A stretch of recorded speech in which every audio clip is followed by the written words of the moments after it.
Zadnja generacija Citroena C4 je navzven ostala oblikovno prepoznavna, saj se vozniku hitro pogled ustavi na zapeljivih potezah karoserije.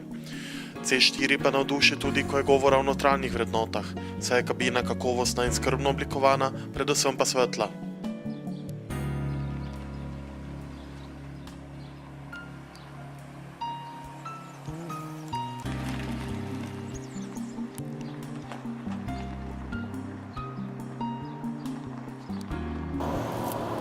Sedeži so mehki in dovolj udobni, a vseeno nudijo dovolj bočnega oprijema. Pri volanu so se inženirji odločili za umik fiksne sredice, ki je zaznamoval predhodnika. Voznik bo avtomobil sedaj upravljal s pomočjo štirikrakega volanskega obroča z vrtljivim osrednjim delom in prirezanim robom spodaj, ki je privlačnejši in bolj športen, ter med vožnjo deluje bolj naravno.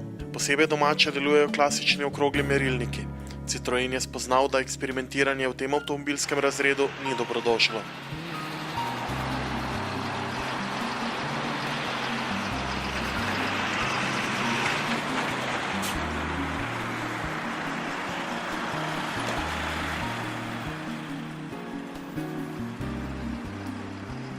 Z mehkimi sedeži so udobje postavili na prvo mesto. V ovinkih boste sicer zaznali nagibanje karoserije, vendar pa ne bo moteče, kakor tudi ne dolgi hodi menjalnika, saj je avtomobilu, kot rečeno, veliko bliže mehka in udobna vožnja kot športno premagovanje kilometrov.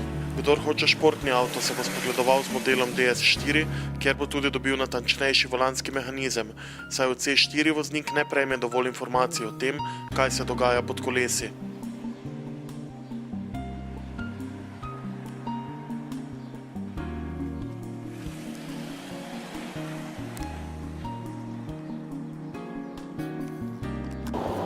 Motor je dovolj dobro odziven, vseeno pa za prehitevanje je treba prestaviti prestavo niže.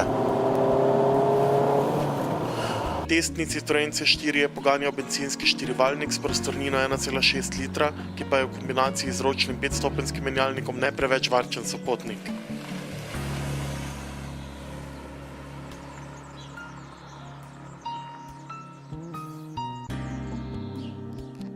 Dodatni centimetri v primerjavi s predhodnikom so vidni predvsem v notranjosti. Tako imajo vozniki in sopotniki občutek, kot da sedijo v avtomobilu razreda više.